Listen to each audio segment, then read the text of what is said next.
Sábado lleno de... Me alegra verles de nuevo. Esperamos que esta noche y el día muy intenso de mañana sea una bendición para nuestra vida espiritual. Esta noche vamos a trazar el tercer tema de nuestra serie. Los primeros dos temas estudiamos Mateo, el capítulo 24, del versículo 1 hasta el versículo 20. Esos versículos trazan eventos que ocurrieron o que ocurrirán durante el tiempo de gracia. Es decir, que los primeros 20 versículos de Mateo 24 se van a cumplir mientras que la puerta de la gracia está aún abierta. Desde los versículos 21 al 31 ya tenemos eventos que van a ocurrir después de cerrarse la puerta de la gracia. Ahora quiero tener una oración y luego entonces vamos a hacer un repaso de lo que hemos estudiado, porque veo personas aquí que indudablemente tenían compromisos durante los primeros 2 días. Queremos que estén ubicados en la secuencia. Así que vamos a orar y luego entramos de lleno al tema. Oremos. Padre Celestial, gracias te damos por el privilegio de encontrarnos en tu casa al comienzo de tu santo día. Pedimos que tu Santo Espíritu esté presente aquí para explicarnos tu santa palabra. Te damos gracias por la Biblia, una guía segura en un mundo que anda totalmente confundido. Gracias porque nosotros no tenemos que estar confundidos. Pedimos la presencia tuya y que nos bendigas en el estudio de tu santo libro. Te lo pedimos en el nombre precioso de Cristo, nuestro amante Salvador. Amén. Bien, vamos a repasar lo que hemos estudiado y lo vamos a hacer lo más rápido posible.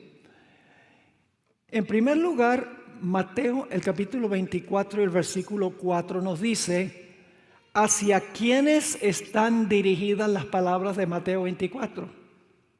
Mateo 24 no es primordialmente para gente secular, porque en el versículo 4 empieza diciendo Jesús a sus discípulos: mirad que nadie os engañe.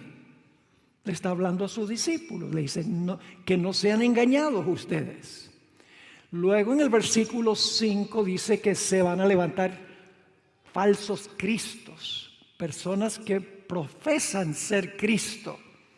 Ya esto no es Satanás falsificando la segunda venida de Jesús, son seres humanos que profesan ser Cristo durante el tiempo de gracia.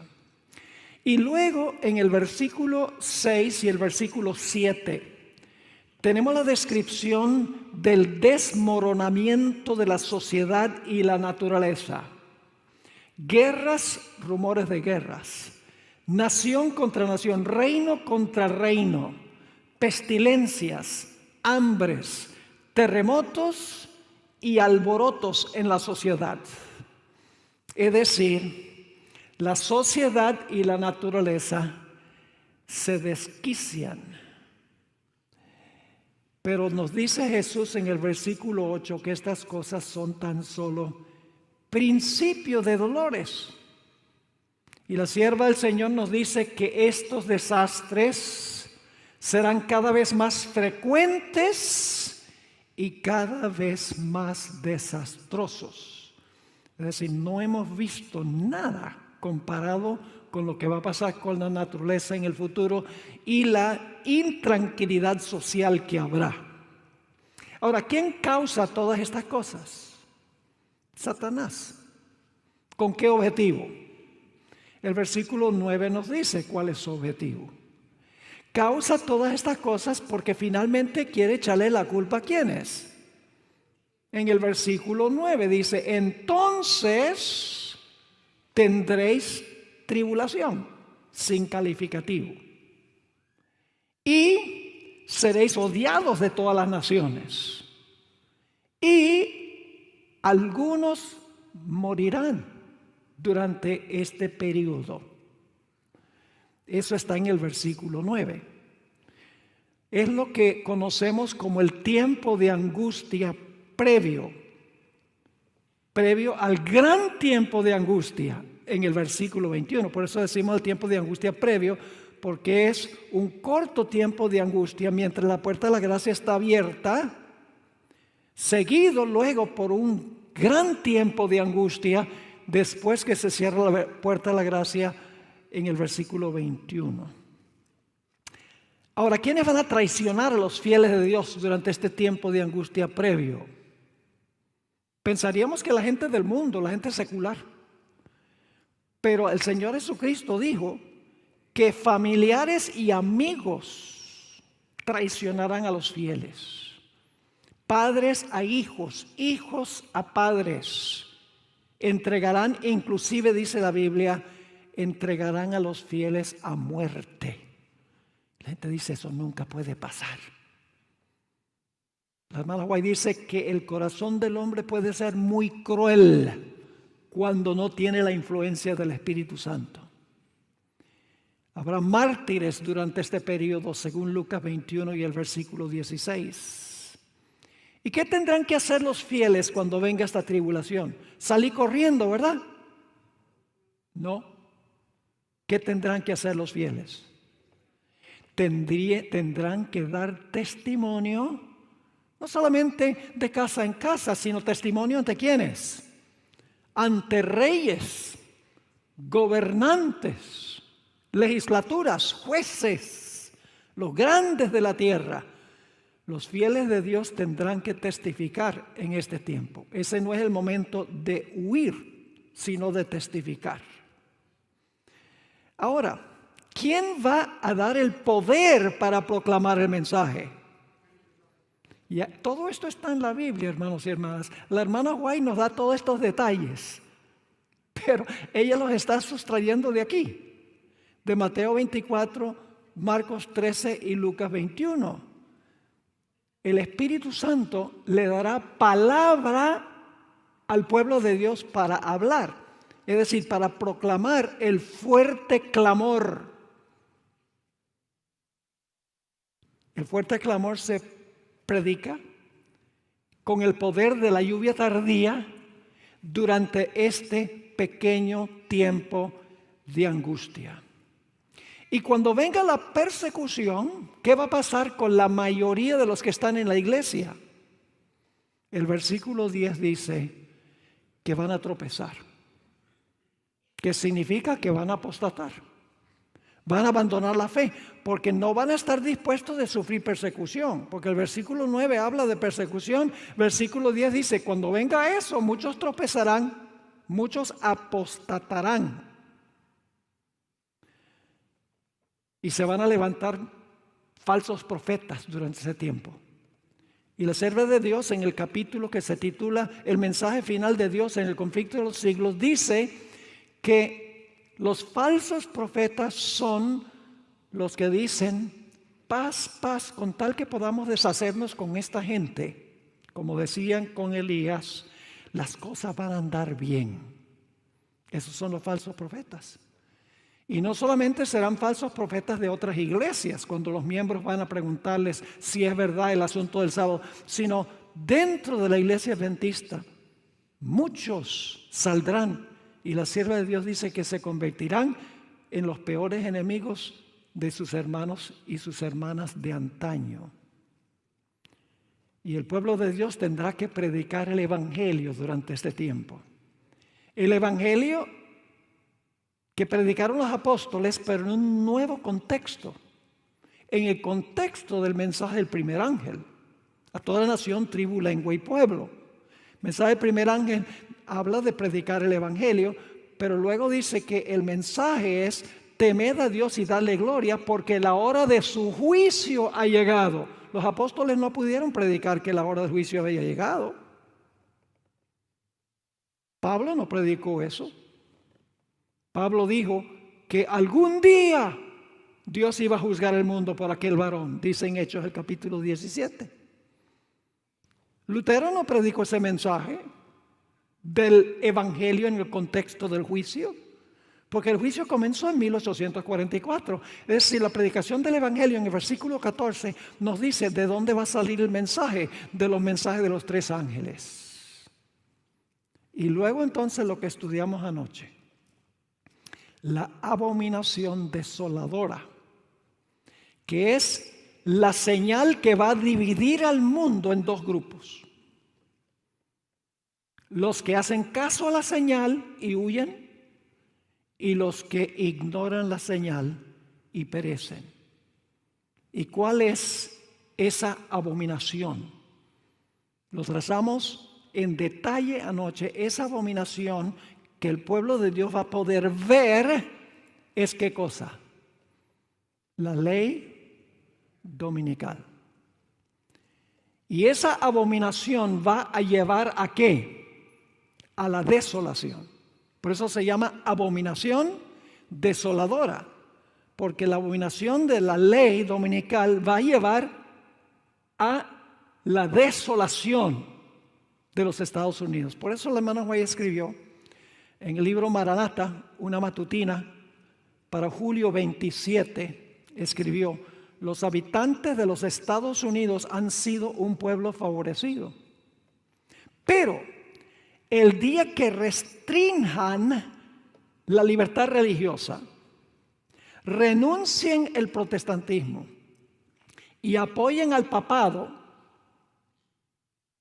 habrán colmado la medida de su iniquidad y se registrará en los libros del cielo apostasía nacional. Esa es la abominación. Cuando los Estados Unidos pongan la ley dominical, que es sugerida por el poder papal, dice ella aquí, se registrará en los libros del cielo apostasía nacional. Esa es la abominación. Y luego noten lo que viene. El resultado de esta apostasía será la ruina nacional. Esa es la desolación. Abominación que causa desolación. Y luego, ¿qué tendrá que hacer el pueblo de Dios cuando venga este momento? Ya es tiempo de ¿qué? De huir. ¿Recuerdan lo que estudiamos anoche en la secuencia? Todo esto está en Mateo 24, Marcos 13 y Lucas 21. La hermana White no lo está inventando. Si ustedes van al libro Eventos de los Últimos Días, la hermana White da la misma secuencia, con una excepción que estudiaremos en el culto de mañana en la mañana. Hay un evento en el libro Eventos Finales, Eventos de los Últimos Días, que está en el lugar equivocado en el libro. Y es la falsificación de la segunda venida por Satanás. En el libro Eventos de los Últimos Días, el capítulo está donde no debe estar. Ustedes saben que la secuencia Eventos de los Últimos Días es una compilación. Ustedes saben eso, ¿verdad? No fue puesto en el orden en que nosotros lo conocemos. Una compilación de diferentes partes de los escritos de la hermana White. Pero la mayoría de lo que se encuentra en ese libro tiene la misma secuencia que Mateo 24, Marcos 13 y Lucas 21. Los versículos 16 al 19 dicen entonces: cuando se vea la señal, huyan. ¿Y los que huyen qué día van a guardar? ¿Qué día van a guardar los que huyen? Ese versículo en su contexto es poderoso, porque Jesús le dice a los que huyen: oren que su huida no sea en invierno, porque es muy frío, ni en sábado. Los que huyen guardan el sábado. Muy interesante en el contexto, porque nosotros sabemos que todos los que van a huir porque guardan el sábado y no el domingo. Y luego entonces llegamos a donde vamos a estudiar esta noche. Yo sencillamente les voy a repasar los puntales y luego entonces vamos a analizar más detenidamente esos puntales. Luego en el versículo 21 y 22 viene la gran tribulación. La mega tribulación, megale, la mega tribulación. Es decir, que la palabra tribulación, que es la misma palabra que vimos en el versículo 9, esa palabra describe una tribulación mayor. Porque la primera vez que aparece tribulación no tiene calificativo, pero la segunda vez que aparece es una mega tribulación. Es el gran tiempo de angustia después del cierre de la puerta de la gracia. Y dice que si no fueran acortados los días de esa tribulación, gran tribulación, no quedaría nadie vivo. Ese es el gran tiempo de angustia. El tiempo de angustia de Jacob. Todos los casos están ya decididos para vida o para muerte. Ya todo el mundo ha decidido observar el sábado u observar el domingo. Y luego, escuchen esto, luego en los versículos 23 al 27 viene la falsificación de la segunda venida por Satanás. ¿Cuándo falsifica Satanás la segunda venida? ¿Antes del cierre de la gracia o después en la secuencia? Después. Y anoche me preguntaron afuera, y no hay un solo lugar donde yo predique este tema donde no me hacen esa pregunta. Pastor, pero si la puerta está cerrada, todos los casos están decididos, ¿de qué le sirve a Satanás falsificar la segunda venida? Le voy a dar la respuesta ahora. Mañana vamos a hablar más de esto. La sierva de Dios dice que Satanás sospecha que los pecados de los fieles han sido perdonados, pero no sabe que su destino ha sido fijado en el santuario celestial. Como no sabe, él dice, bueno, puede ser que yo puedo engañar a esta gente, porque él no sabe que sus casos ya están decididos, fueron decididos en el santuario celestial. Mañana vamos a hablar. Mañana voy a dar muchísima evidencia, mis hermanos y hermanas, de que la falsificación de la segunda venida de Cristo ocurre después del cierre de la puerta de la gracia. Y eso es importante, porque muchos adventistas dicen, yo sé que cuando Satanás falsifique la segunda venida antes del cierre de gracia, él va a estar caminando sobre la tierra, y entonces yo voy a saber que es Satanás, porque la Biblia dice que Jesús va a estar en el aire. Pero para ese tiempo ya la puerta se cerró. Tenemos que poner las cosas en orden. Así que en el versículo 23 dice, si algunos dijeren, mirad, aquí está el Cristo, o mirad, ahí está, no lo creáis. Y el versículo 23 al 27 habla de la falsificación de la segunda venida. La palabra entonces, tote, es muy importante. El versículo 21-22 dice, entonces habrá gran tribulación. Luego el versículo 23 dice, entonces si alguno os dijere, aquí está el Cristo. Y entonces en el versículo 29 dice, inmediatamente después de la gran tribulación, las potestades de los cielos serán conmovidas. Entonces está llevándonos al punto cuando la gran tribulación termina. ¿Me están entendiendo o no? Hay una secuencia, hermanos y hermanas. Mateo 24 está en orden cronológico. No hay nada fuera de lugar. Está en el orden en que las cosas van a ocurrir. Así que dice, inmediatamente después de la gran tribulación, las potestades de los cielos serán conmovidas. Ese es el versículo 29. Y luego el versículo 30 dice, entonces se verá la señal del Hijo del Hombre en el cielo. Es decir, termina la gran tribulación y entonces enseguida después, ¿qué sucede? Se ve la señal del Hijo del Hombre en el cielo. Y luego el versículo 30 dice, entonces se lamentarán los perdidos al ver a Jesús venir en las nubes del cielo. Y luego el versículo 31 dice, entonces enviará a sus ángeles para recoger a sus escogidos. La palabra entonces aparece 9 veces en este discurso de Jesús. Tote. Y en todos los casos, en Mateo aparece la palabra tote 90 veces. Y sin excepción se refiere a un evento que ocurre después de otro. Ustedes pueden buscarlo. Pueden buscar en una concordancia toda la referencia a la palabra entonces. Y van a encontrar que la palabra entonces se refiere a un evento, esto, y entonces esto, y entonces aquello, y entonces lo otro. En orden cronológico.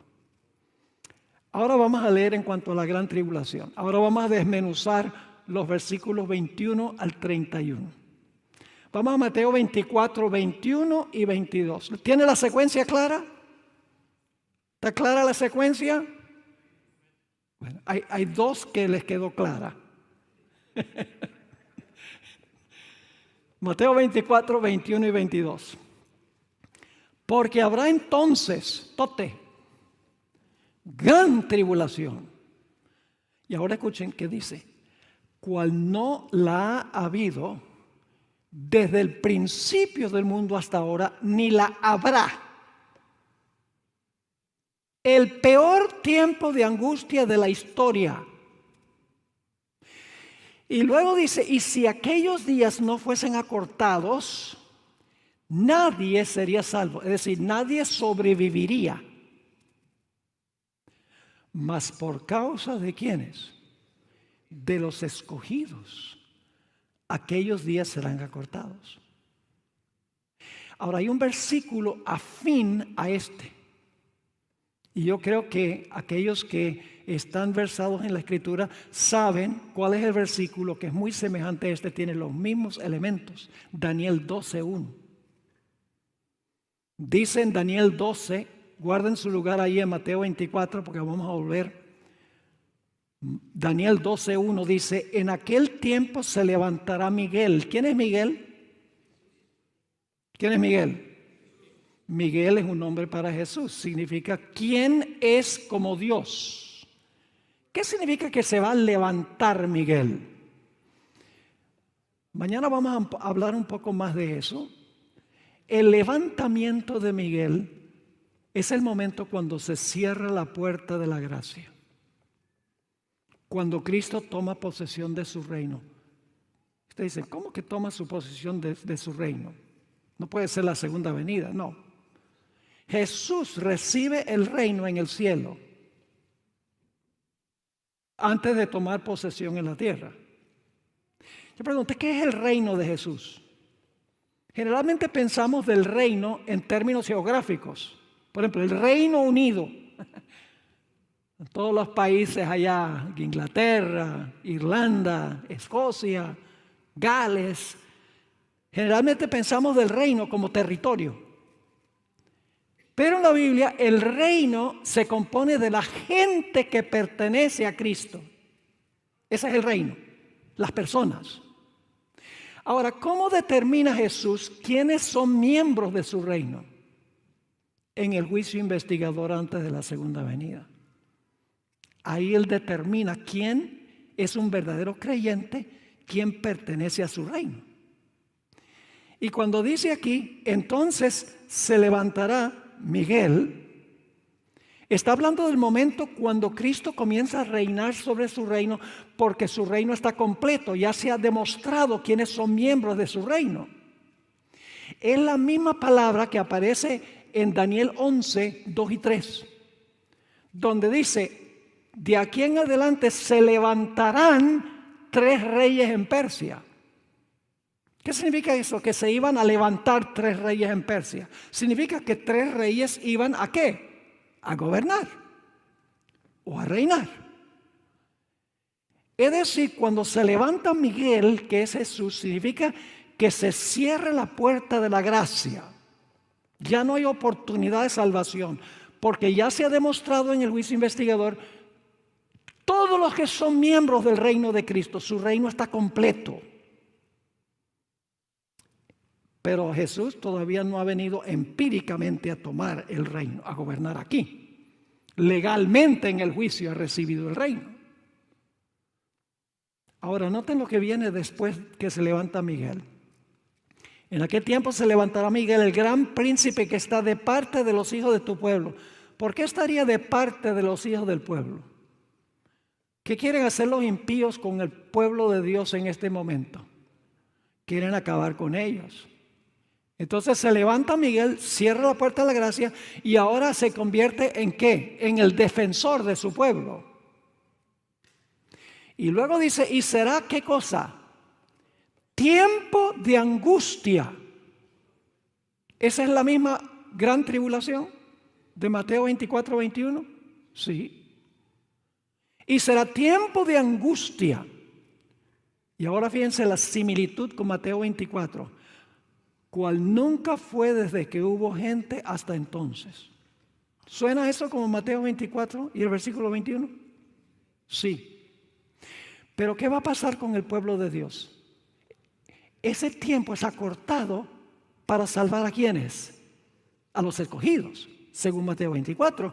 Y aquí lo expresa así, pero en aquel tiempo será ¿qué? Libertado tu pueblo, todos los que se hallen escritos en el libro. Ese periodo de angustia, ese tiempo de angustia es acortado para que no perezcan los fieles, los escogidos. Y en Daniel 12:1 dice que el pueblo será libertado para que no perezcan. Es decir, Mateo 24, 21 y Daniel 12:1 están describiendo el mismo evento que es el cierre del tiempo de gracia y el comienzo de la gran tribulación, del tiempo de angustia de Jacob. Ahora vamos a hablar un poco de el intento que hará Satanás para falsificar la segunda venida.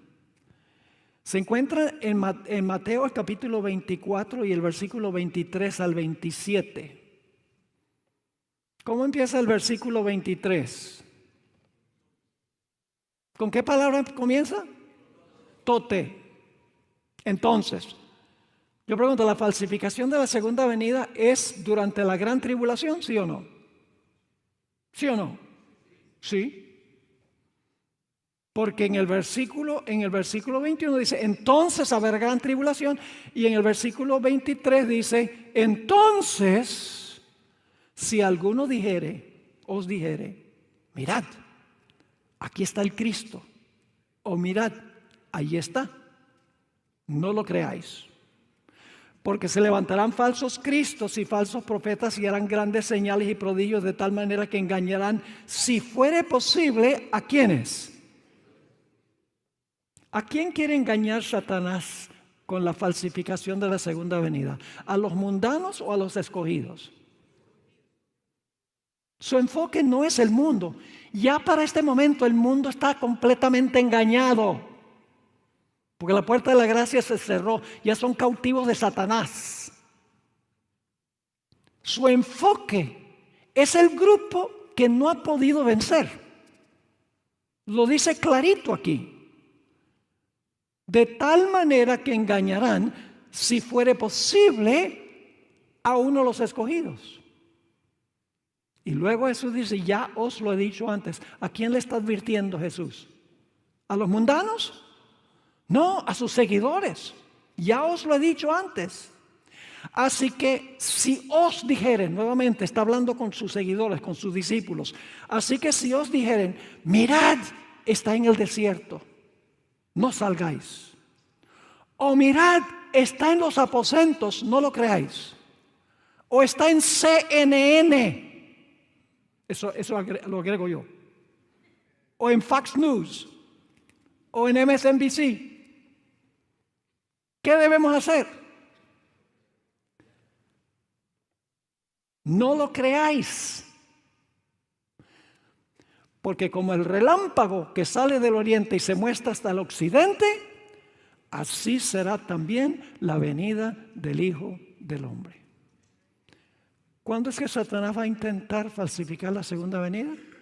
Durante la gran tribulación, durante el tiempo de angustia después del cierre de la puerta de la gracia. Ahora, Elena White describe con lujo de detalle lo que hace Satanás para falsificar la segunda venida. Y me voy a dar el lujo de leer prácticamente todo el pasaje que ella da en el conflicto de los siglos.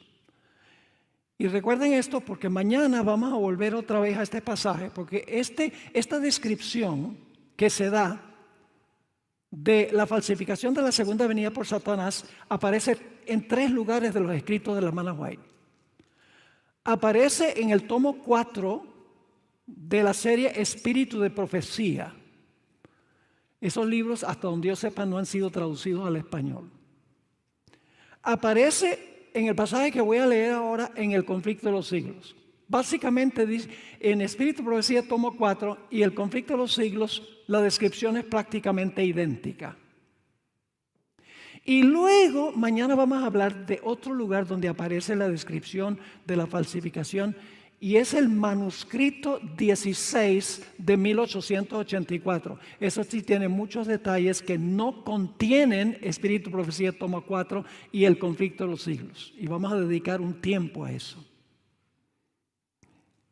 En el conflicto de los siglos, la sierva del Señor dice, esto es la página 608 y 609, y debo hacer una aclaración. Todas las citas que yo estoy leyendo vienen del Espíritu de Profecía en forma digital. Porque algunos buscan en los libros rojos y dicen, pero yo no encuentro eso en los libros rojos. Que ya casi la gente casi no usa libros. Así que las citas todas las estoy sustrayendo del software del Elena G. de White en la computadora. Aquí está la descripción. El acto capital que coronará el gran drama del engaño será que el mismo Satanás se hará pasar por el Cristo. La hermana White usa la palabra personate. Va a personificar a Jesús. Se traduce se hará pasar por Cristo porque en el español no hay una palabra personate, sino personificar. Va a hacerse que Él es la persona de Cristo. Luego sigue diciendo, hace mucho que la iglesia profesa esperar el advenimiento del Salvador como consumación de sus esperanzas. Pues bien, el gran engañador simulará que Cristo habrá venido. En varias partes de la tierra, Satanás se manifestará a los hombres. Escuchen la descripción. ¿Quién se va a manifestar a los hombres? ¿Un hombre? No. ¿Un demonio? No. El jefe de los demonios. Dice, en varias partes de la tierra, Satanás se manifestará a los hombres como ser majestuoso de un brillo deslumbrador, parecido a la descripción que del Hijo de Dios da San Juan en el Apocalipsis. Apocalipsis 1, 13 al 15. Le brilla el rostro como el sol, le brillan sus mantos, las piernas son como columnas de fuego. Esa es la descripción que se da a Jesús. La hermana White dice, así se va a parecer Satanás. Sigue diciendo, la gloria que le rodee superará cuanto hayan visto los ojos de los mortales. Y ahora fíjense cómo va a reaccionar la gente. El mundo, los perdidos, los que ya están engañados. La gloria que le rodee superará cuanto hayan visto los ojos de los mortales. El grito de triunfo repercutirá por los aires. Cristo ha venido, Cristo ha venido. El pueblo se postrará en adoración ante Él. ¿A quiénes se refiere cuando dice el pueblo se va a postrar? ¿Quién es el pueblo? Los perdidos. El pueblo se postrará en adoración ante Él mientras levanta sus manos y pronuncia una bendición sobre ellos, así como Cristo bendecía a sus discípulos cuando estaba en la tierra. Su voz es suave y acompasada, aunque llena de melodía. en un tono amable y compasivo, enuncia algunas de las verdades celestiales y llenas de gracia que pronunciaba el Salvador. Hasta va a enseñar algunas cosas que enseñó Jesús. Cura las dolencias del pueblo. Va a ser milagro de sanidad.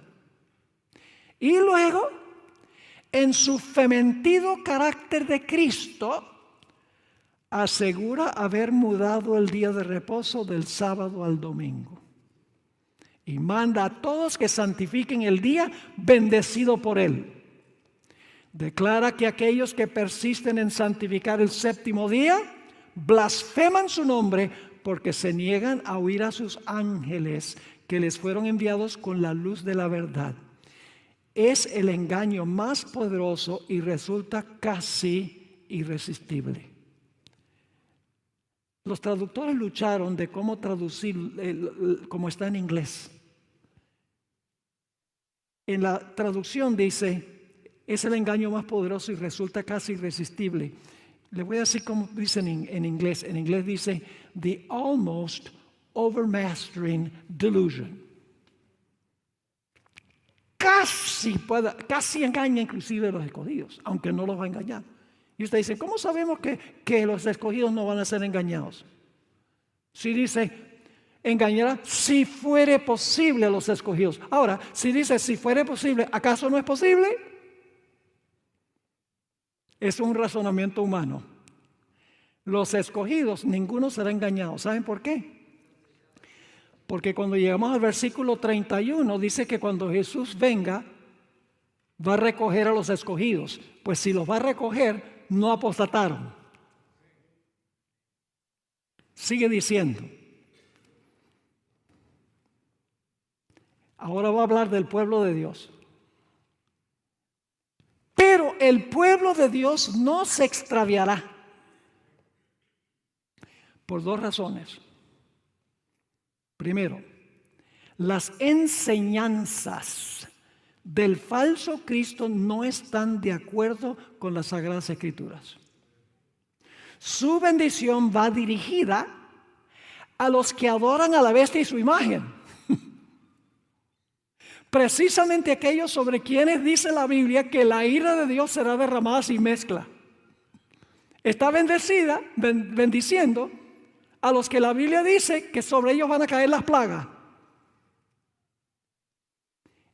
Y en segundo lugar, además, no se le permitirá a Satanás falsificar la manera en que vendrá Jesús.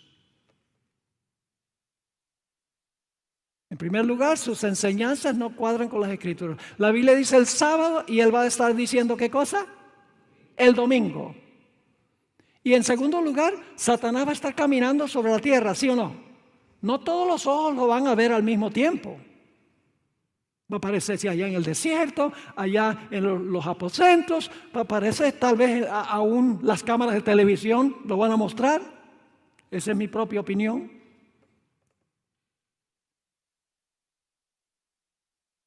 No se le permitirá falsificar la segunda venida, la manera en que vendrá Jesús, porque la Biblia dice en 1 Tesalonicenses 4 que los justos serán arrebatados en las nubes para recibir al Señor en el aire.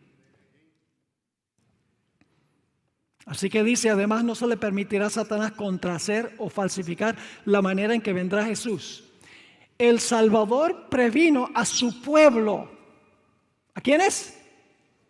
A su pueblo contra este engaño.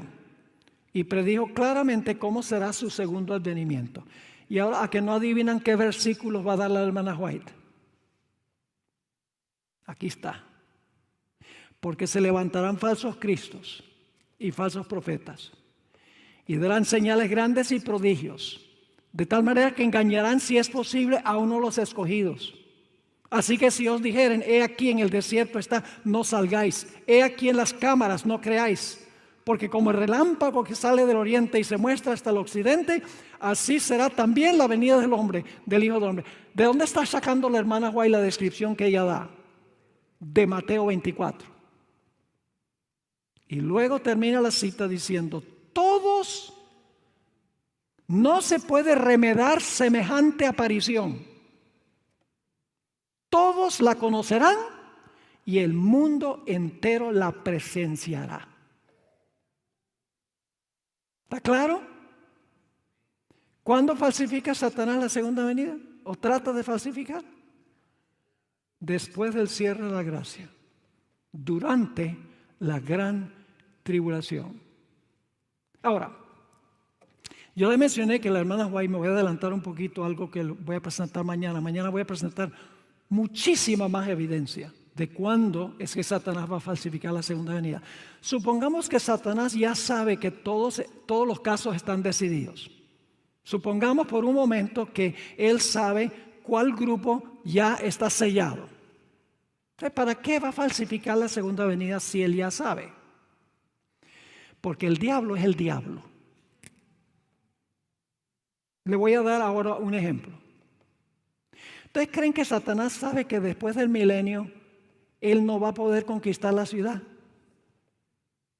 ¿Creen eso? ¿Creen que Satanás sabe que después del milenio, cuando resuciten todos los impíos y los organice militarmente, que no va a poder con la ciudad, que fuego va a consumirlo? ¿Ustedes creen que el diablo sabe eso? Si no lo sabe, no es muy inteligente, porque Apocalipsis 20 lo dice. Entonces, ¿por qué después del milenio, cuando resucitan todos los impíos, Satanás los organiza militarmente con el plan de atacar la ciudad? Porque Satanás es el diablo. Y él cree que en algún momento, en alguna ocasión, va a poder contrariar la palabra de Dios. No ha podido nunca. Pero dice, tal vez una vez, cuando ve todas las muchedumbres como la arena del mar, él dice, yo sé que Dios dice que no voy a poder, pero de pronto puedo. Así que Satanás puede saber que los justos están sellados ya, y no va a decir, ¿de qué vale? Ya están sellados. Él dice, están sellados, pero vamos a ver. ¿Me están entendiendo? Ahora, hablemos de las señales cuando termina la gran tribulación. Mateo 24 y el versículo 29. Ya Satanás ha falsificado la segunda venida, ya el pueblo de Dios ha pasado por un terrible tiempo de angustia, que se describe en el capítulo el tiempo de angustia en el conflicto de los siglos, y entonces ahora llega a su fin la tribulación, la liberación del pueblo de Dios. Dice Mateo 24, 29, e inmediatamente después de la tribulación de aquellos días, es decir, termina la tribulación. ¿Qué va a pasar cuando termine la gran tribulación? El sol se oscurecerá y la luna no dará su resplandor y las estrellas caerán del cielo y las potencias de los cielos serán conmovidas. ¿Qué va a pasar con el sol? Se va a oscurecer. ¿Qué va a pasar con la luna? No va a dar su resplandor y las estrellas caerán del cielo y las potencias de los cielos serán ¿qué? Serán conmovidas. Ahora, ¿qué son las potencias del cielo?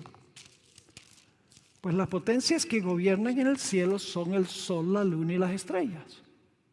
Noten Génesis 1 y el versículo 16. Génesis 1, 16 dice, e hizo Dios las dos grandes lumbreras, la lumbrera mayor para que señorease en el día y la lumbrera menor para que señorease en la noche. Hizo también, ¿qué cosa? Las estrellas. Colocó el sol y la luna para gobernar el día y para gobernar la noche. Ahora, no falta alguien, donde quiera que voy, que dicen, pero pastor, Mateo 24 entonces no está en orden cronológico, porque esas señales del versículo 29 ya ocurrieron en 1780 y en 1833. ¿Están entendiendo? Generalmente, este versículo 29 se usa para tratar de comprobar las señales que ocurrieron en 1780 el oscurecimiento del sol, la luna que se tornó como sangre y 1833 cuando cayeron las estrellas del cielo. Así que dicen, Mateo 24, 29 nos está devolviendo a 1780 y 1833. Entonces Mateo 24 no está en orden cronológico. Bueno, mis hermanos y hermanas, por eso tenemos que estudiar las cosas con cuidado. Las señales que ocurrieron en 1780 y 1833 se cumplieron con el sol, la luna y las estrellas.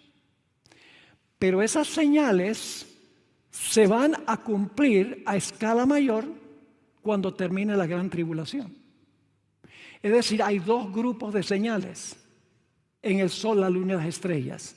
Un grupo se cumplió ya en el pasado y el otro grupo está por cumplirse en el futuro. Son dos grupos de señales que tienen que ver con los mismos objetos celestiales. Y ustedes dicen, ¿cómo sabemos eso? Quiero leerles primero una cita del Espíritu de Profecía. Primeros Escritos, página 41. El 16 de diciembre de 1848, el Señor me dio una visión de la conmoción de las potestades del cielo. ¿Qué fue lo que Dios le mostró a la hermana Juan en visión? La conmoción de las potestades del cielo. Ahora escuchen, vi que cuando el Señor dijo cielo, al anunciar las señales indicadas, escuchen bien, vi que cuando el Señor dijo cielo, al anunciar las señales indicadas por Mateo, Marcos y Lucas. Está hablando de Mateo 24, Marcos 13 y Lucas 21, que quería decir cielo. Y cuando dijo tierra, se refería a la tierra. Ahora escuchen bien. Las potestades del cielo son el sol, la luna y las estrellas. Gobiernan en los cielos. Las potestades terrenas son las que gobiernan en la tierra, que son los poderes civiles. ¿Ok? Las potestades del cielo, ¿cuáles son? Sol, luna y estrellas. ¿Cuáles son las potestades que gobiernan la tierra? Los poderes civiles. Ahora escuchen bien. Las potestades del cielo, ¿cuáles son las potestades del cielo? Sol, luna y estrellas. Las potestades del cielo se conmoverán a la voz de Dios. ¿Saben cuándo suena la voz de Dios? En la séptima plaga, al final del tiempo de angustia. Lo pueden leer en Apocalipsis 16, 17. Dios emite su voz y hay un tremendo terremoto. Ya no es el de Lisboa, el de 1755. Así que dice, las potestades del cielo se conmoverán a la voz de Dios. Entonces el sol, la luna y las estrellas, y voy a leer lo que dice la traducción, que no es muy buena, por eso tiene que aprender a leer inglés. Porque a veces las traducciones no reflejan el original. Les voy a decir cómo lee y luego les voy a decir cómo dice en inglés. Entonces el sol, la luna y las estrellas se desquiciarán de su asiento. En inglés dice, they shall be moved out of their places. Serán removidos de sus lugares. Y luego dice, no se aniquilarán. Esa es la traducción. En inglés dice, no dejarán de existir. Serán movidos de sus lugares, pero no dejarán de existir, sino que serán sacudidas a la voz de Dios, que es la séptima plaga, y al final del tiempo de angustia. Y por esa razón este planeta estará oscuro durante el milenio. Jeremías dijo, miré los cielos y no había en ellos luz. Y la tierra estaba desordenada y vacía. La razón por la cual este planeta estará oscuro durante los 1000 años es porque el sol, la luna y las estrellas han sido movidas de sus lugares. Es decir, en este planeta no habrá sábado. Durante el milenio no hay sábado en este planeta. Porque la observancia del sábado, el ciclo semanal, se basa, y el ciclo mensual se basa ¿en qué? En el sol y la luna. Por eso Dios, después de los 1000 años, va a hacer ¿qué cosa? Cielos nuevos y tierra nueva, y luego iremos de mes en mes y de sábado en sábado. Porque Dios habrá reubicado el sol, la luna, las estrellas, donde las colocó en la creación. ¿Están conmigo? Ahora, la hermana White luego describe, enseguida después de decir que serán movidas de sus lugares, no dejarán de existir. Entonces, inmediatamente describe la segunda venida. Sigue la cita. Sobrevinieron sombrías y densas nubes que se entrechocaban unas con otras.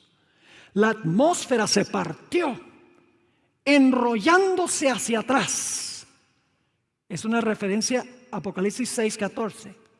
Cuando dice que las estrellas caen del cielo, no es la misma caída de estrellas en 1833.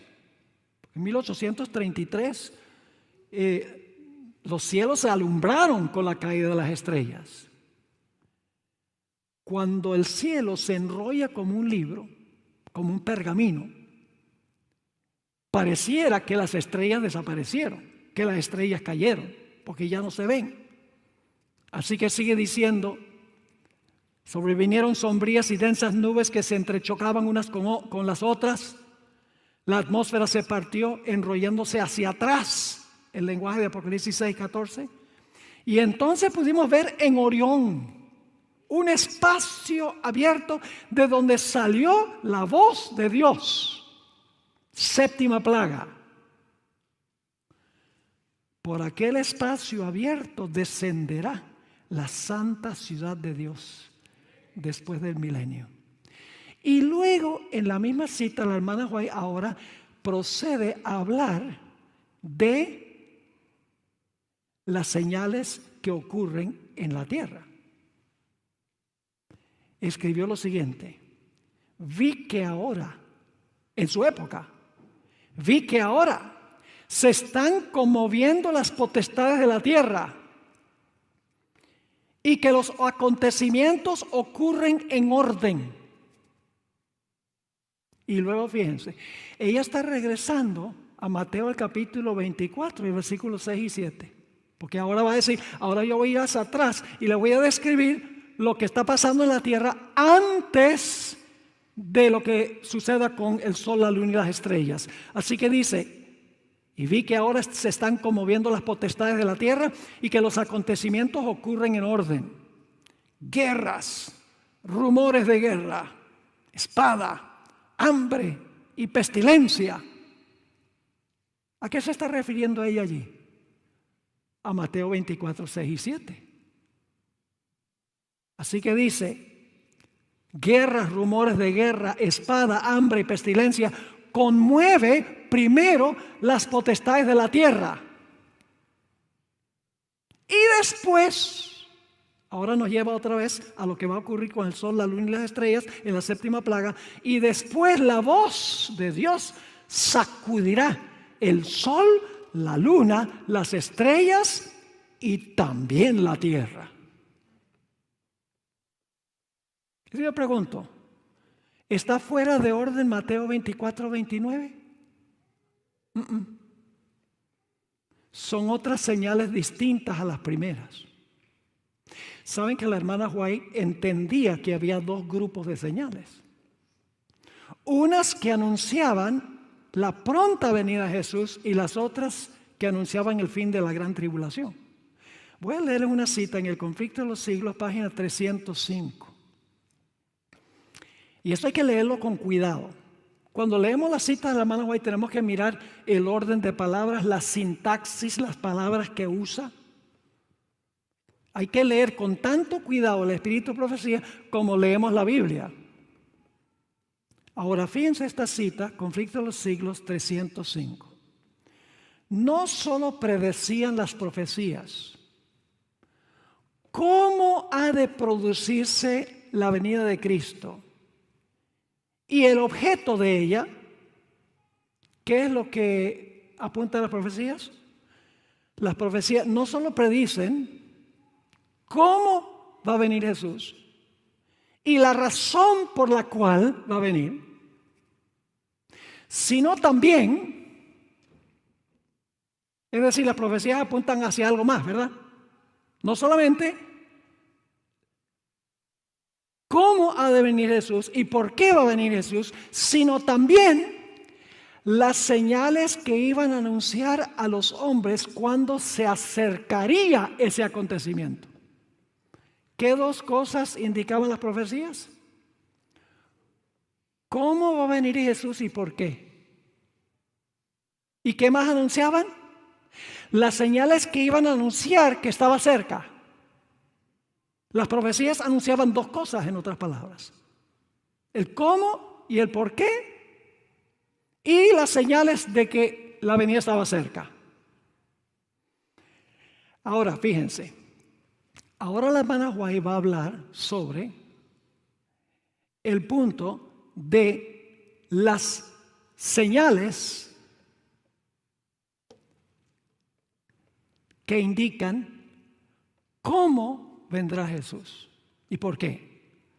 Y luego entonces va a comentar las señales que anuncian que está próximo a venir. Fíjense que sigue la cita. Jesús dijo: habrá señales en el sol, en la luna y en las estrellas. El sol se oscurecerá, la luna no dará su resplandor y las estrellas caerán del cielo y las virtudes que están en los cielos serán conmovidas. Y entonces verán al Hijo del Hombre que vendrá en las nubes con mucha potestad y gloria. ¿Qué está comentando la hermana White allí? ¿Cómo va a venir Jesús y para qué? Y luego sigue diciendo, el revelador, es decir, el escritor de Apocalipsis, describe de la manera siguiente la primera de las señales que iba a preceder el segundo advenimiento. Fue hecho un gran, ahora va a citar Apocalipsis 6 y el versículo 13. Fue hecho un gran terremoto, el sol se puso negro como un saco de silicio y la luna se puso toda como sangre. Apocalipsis 6 y el versículo 12. No sé si están entendiendo el orden aquí. Primero la hermana White dice, mire, las profecías anuncian dos cosas. Número uno, ¿cómo vendrá Jesús y para qué? Y también las profecías nos dicen las señales que indican que eso va a suceder pronto. Luego la hermana White comenta sobre por qué viene Jesús y cómo viene Jesús, para luego presentar las señales que indican de que su venida está cerca. ¿Cómo y por qué? Señales de que está cerca. Luego, ¿cómo y por qué? Y las señales que está cerca. Tendrían que leer la cita para captar plenamente este asunto. Yo pregunto, entonces la hermana White distinguió entre las señales que anuncia la segunda venida y las señales que anunciaban que estaba cerca. Ella hace una distinción. Ahora vamos a mirar un poco más detenidamente este asunto. Vamos a Apocalipsis, el capítulo 6 y el versículo 12 y 13. Apocalipsis 6 y el versículo 12 y el versículo 13. Estos versículos están describiendo lo que pasó en 1755, 1780 y 1833. Dice: miré cuando abrió el sexto sello y he aquí que hubo un gran terremoto.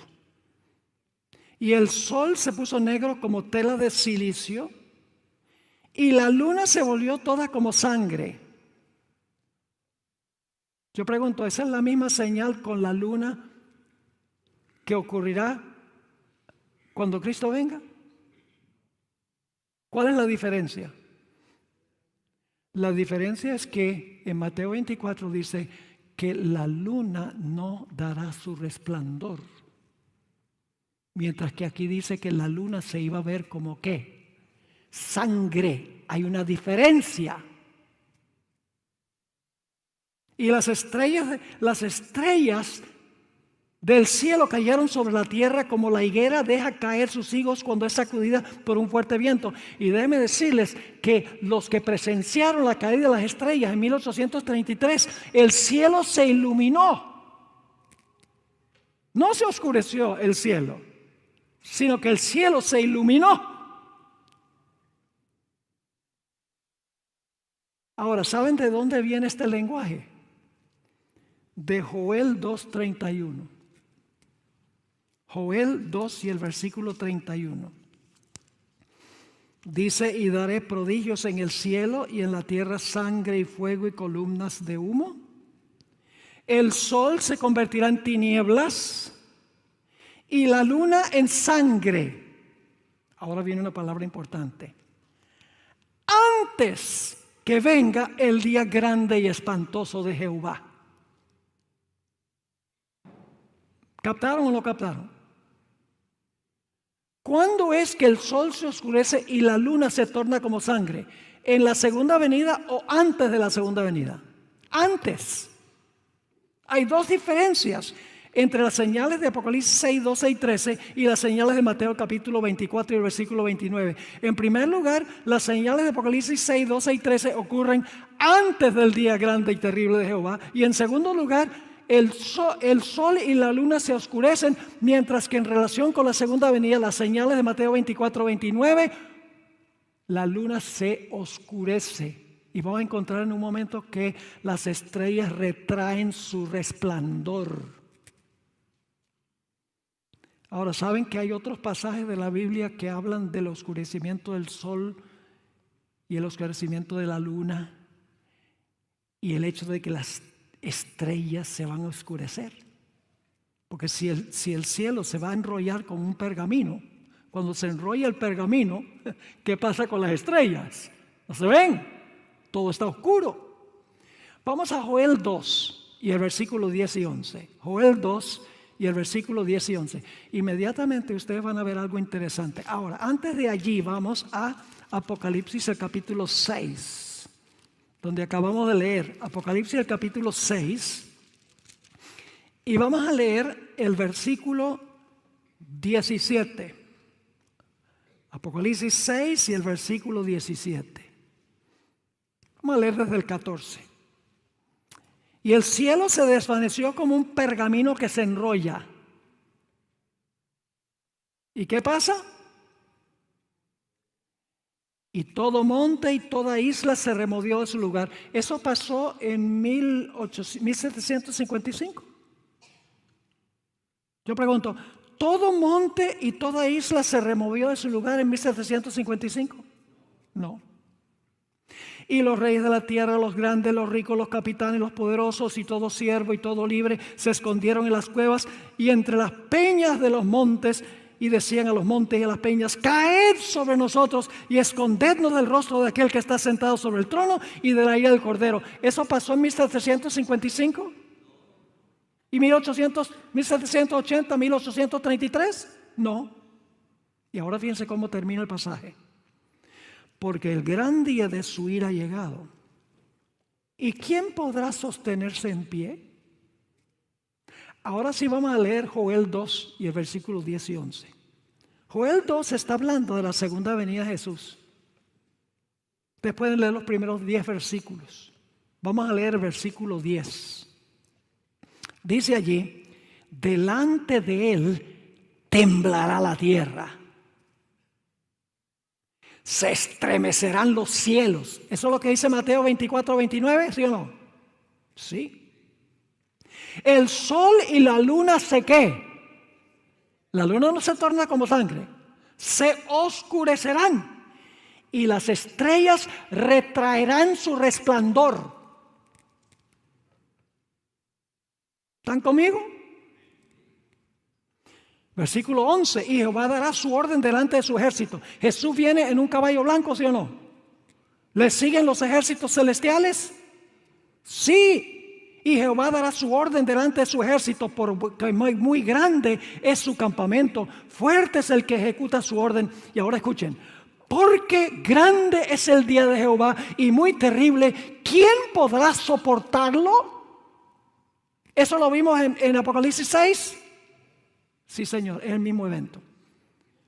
Pero estas son las señales de Mateo 24, 29. Porque la luna no se torna como sangre y las estrellas no iluminan el cielo. Las estrellas retraen su resplandor. Vamos a otro pasaje que habla de las señales. Joel 3, 15 y 16. Joel 3 y el versículo 15 y 16. Las mismas señales de Mateo 24, 29. Dice: el sol y la luna se oscurecerán. ¿Esas son las mismas señales de Apocalipsis 6? No, porque la luna no se oscureció. La luna parecía de sangre. El sol y la luna se oscurecerán y las estrellas, ¿se iluminó el cielo? ¿Se va a iluminar el cielo? No, las estrellas retraerán su resplandor. Y Jehová rugirá desde Sión y dará su voz desde Jerusalén. ¿Ya vimos que es cuando se oye la voz de Dios que se conmueven las potestades del cielo? ¿Cómo no? Y dice, y temblarán, ¿qué cosa? Los cielos y la tierra. En 1755, ¿temblaron los cielos? No, solo Lisboa. Pero aquí dice, temblarán los cielos y la tierra, pero Jehová será la esperanza de ¿quiénes? De los escogidos, de su pueblo, y la fortaleza de los hijos de Israel. Vamos a un tercer pasaje, Isaías 13, empezando en el versículo 6. Estos pasajes que estoy leyendo ahora están describiendo las mismas señales de Mateo 24, 29. Yo pregunto, ¿Mateo 24, 29 está en orden cronológico con todo lo que viene antes? Sí, Señor. Pero se comete el error de decir, no, esas señales de Mateo 24, 29 son las de 1780 y 1833. No. Son señales globales al final, ya cuando termina la gran tribulación. Fíjese lo que dice Isaías 13 y el versículo 6. Aullad, porque cerca está el día de Jehová. Vendrá como asolamiento del Todopoderoso. Por tanto, toda mano se debilitará y desfallecerá todo corazón de hombre. ¿Y qué va a pasar con los impíos? ¿Recuerdan que en Apocalipsis 6 se van a esconder en las cuevas y van a rogar que las rocas caigan sobre ellos? Dice, y se llenarán de terror, angustias y dolores. Se apoderarán de ellos. Tendrán dolores como mujer de parto. Se asombrará cada cual al mirar a su compañero, sus rostros de llamas. He aquí el día de Jehová viene terrible y de indignación y ardor de ira para convertir la tierra en soledad y raer de ella a sus pecadores. Por lo cual las estrellas de los cielos y sus luceros no darán su luz. Y el sol, ¿qué? Se oscurecerá y la luna no dará su resplandor. Y castigaré al mundo por su maldad y a los impíos por su iniquidad. Haré que cese la arrogancia de los soberbios y abatiré la altivez de los fuertes. Haré más precioso que el oro fino al varón. Es decir, los que van a quedar son los que son como oro fino, carácter de oro. Y son pocos. Y más que el oro, de Ofir al hombre. Porque haré, ¿qué cosa? Estremecer los cielos y la tierra se moverá de su lugar. En la indignación de Jehová de los ejércitos y en el día del ardor de su ira. Las señales de Mateo 24, 29 son las mismas de Apocalipsis 6, 12 y 13. ¿Son las mismas? No. Las señales de Apocalipsis 6, 12 y 13 anuncian la cercanía de la segunda venida. Mientras que las señales de Mateo 24, 29 y los pasajes que leí de Joel y de Isaías se refieren a las señales que ocurren en conexión con la segunda venida.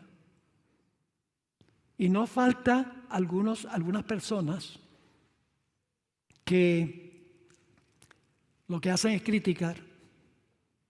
Dicen, pero pastor, ¿cómo puede usted decir que Cosas que ocurrieron en 1755, 1780 y 1833 son señales de la pronta venida de Jesús.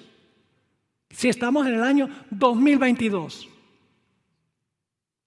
El problema es que no lo miramos en su contexto. Mervyn Maxwell, quien fue mi profesor de Historia Denominacional en Andrews, cuando yo estudié allí, lo expresó de una forma que me gustó. Dice, si usted va a tomar un viaje de 6,000 millas, cuando comienza el viaje, el destino está ¿qué? Lejos. Cuando están a mitad de camino, el destino todavía está ¿qué? Lejos. Pero cuando está a 250 millas, está cerca. Hay que mirarlo dentro del marco de toda la historia del planeta. Y no solamente en el marco nuestro, ay, pero Cristo se ha demorado 250 años después de las señales. Sí, 250 años de los 6,000. Son señales de la pronta venida de Jesús, desde la perspectiva de la totalidad de la historia. Ahora sigamos, vamos a concluir. Mateo 24:30. Ya hablamos dedicamos mucho tiempo a las señales. Porque siempre hay la objeción de que Mateo 24:29 no retorna, no está en orden cronológico. Mateo 24:30 dice, entonces aparecerá la señal del Hijo del Hombre en el cielo. Es decir, después que el sol, la luna y las estrellas son movidas de sus lugares, ¿qué se ve en el cielo? La señal. Entonces se ve la señal. ¿Y luego qué va a pasar? Y entonces, ¿qué va a pasar? Lamentarán todas las tribus de la tierra. Y verán al hombre, al Hijo del Hombre, viniendo en las nubes del cielo con poder y gran gloria. ¿Pueden ver la secuencia? Sol, luna y estrellas son movidas en sus lugares. Mateo 24:29. Mateo 24:30 dice, entonces se va a ver la señal del Hijo del Hombre. Y entonces, cuando se vea la señal y Cristo esté viniendo en las nubes, las naciones perdidas se van a lamentar. Ahora yo pregunto, ¿qué es la señal del Hijo del Hombre? Quiero leer del Espíritu de Profecía, Conflicto de los Siglos, página 624. Pronto aparece en el oriente una pequeña nube negra, de un tamaño como la mitad de la palma de la mano. Es la nube que envuelve al Salvador y que a la distancia parece rodeada de oscuridad. El pueblo de Dios sabe que es la señal del Hijo del Hombre.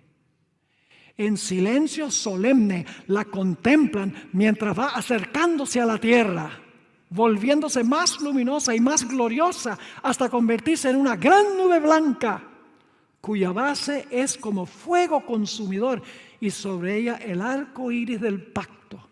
Jesús marcha al frente como un gran conquistador.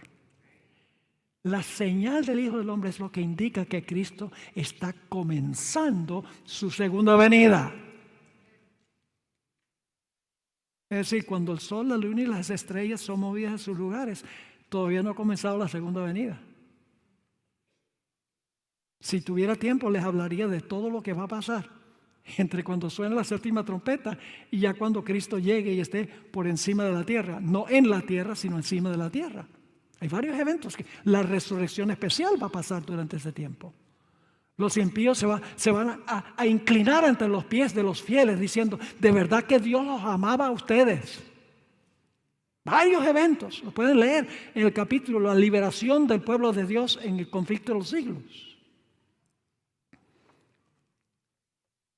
Y entonces todas las naciones se van a lamentar cuando vean al Hijo del Hombre viniendo en las nubes.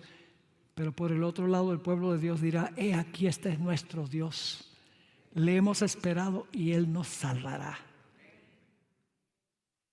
Y luego entonces, ya cuando Cristo está por encima de la tierra, no en la tierra, sino encima de la tierra, ya esa pequeña nube que se acercó, se tornó una nube blanca, está ya encima de la tierra, entonces Jesús va a enviar a sus ángeles para recoger a los escogidos. Pues si va a recoger a los escogidos, Satanás no los pudo engañar. ¿Cierto? ¿Fue posible para Satanás engañar a los escogidos? No. Porque si Jesús viene a recogerlos, no los pudo engañar. Mateo 24:31 dice, y enviará sus ángeles con gran voz de trompeta y juntarán a sus escogidos de los cuatro vientos, desde un extremo del cielo hasta el otro. Y luego lo que no dice Mateo 24 es que emprenderemos el viaje al cielo, viajando 7 días de turismo. Qué glorioso será ese viaje, ¿no? Imagínense ustedes 7 días para llegar hasta el tercer cielo. Y el hombre se jacta porque se toma como ¿cuánto? Un montón de días para llegar a la luna. El hombre cree que es muy grande. Hemos conquistado el espacio. ¿Cuál conquistado? Ni siquiera el sistema solar. Quiero leer nuestro último pasaje. Lo conocen muy bien, se lee en todos los funerales. 1 Tesalonicenses 4:15 al 17. Por lo cual os decimos esto en palabra del Señor, que nosotros que vivimos, que habremos quedado hasta la venida del Señor, no precederemos a los que durmieron. Porque el Señor mismo, con voz de mando, con voz de arcángel y con trompeta de Dios, descenderá del cielo y los muertos en Cristo resucitarán primero. Luego nosotros los que vivimos. ¿Quiénes son los que vivimos? Los escogidos, hermanos y hermanas, que pasan por la gran tribulación. Luego nosotros los que vivimos, los que hayamos quedado, ¿sabemos qué? Arrebatados juntamente con ellos, es decir, con los que murieron y resucitaron, en las nubes, para recibir al Señor en el aire. Y luego termina, así estaremos siempre con el Señor. No hay nada más que Jesús desee que nosotros estemos con Él. Por eso termino con Juan 14:1-3. No se turbe vuestro corazón. ¿Creéis en Dios? Creed también en mí. En la casa de mi Padre muchas moradas hay. Si no fuera así, os lo hubiera dicho. Voy pues a preparar lugar para vosotros, y si me fuere y os aparejere el lugar, vendré otra vez y os tomaré a mí mismo, para que donde yo estoy, vosotros también estéis. Lo que más anhela Jesús es que nosotros estemos con Él. Ojalá que nosotros anhelemos estar con Él tanto como Él anhela estar con nosotros. Fija tus ojos en Cristo, tan lleno de gracia y amor. Y lo terrenal sin valor será a la luz del glorioso Señor. Cambiemos nuestro enfoque de este mundo al mundo venidero, hermanos y hermanas. No dejemos que las cosas de este mundo nos amarren aquí, nos aprisionen aquí. El ajetreo, los trabajos, los quehaceres de la vida. ¿De qué vale que el hombre gane todo el mundo y perdiere su alma? ¿Y qué recompensa dará por su alma? Oremos. Padre, gracias te damos por la claridad de tu santa palabra. Gracias porque cuando estudiamos con cuidado tu palabra, todo tiene sentido y todo funciona en armonía. Señor, nos consagramos a ti. Queremos que Jesús venga pronto. Queremos habitar con Él y contigo por la eternidad. Prepáranos un lugar. Y que en ese gran día ninguno de los que estamos reunidos aquí falte en ese día. Inspíranos para contarle a otros cuál es la bienaventurada esperanza. Porque no es suficiente que nos salvemos nosotros. Cristo quiere que traigamos con nosotros a una muchedumbre. Úsanos poderosamente para testificar a la gente en cuanto a estas cosas, para que pueda colocarse del lado del Señor. Gracias, Señor, por escuchar nuestra oración. Te lo imploramos en el nombre precioso, incomparable de nuestro Señor Jesucristo. Amén.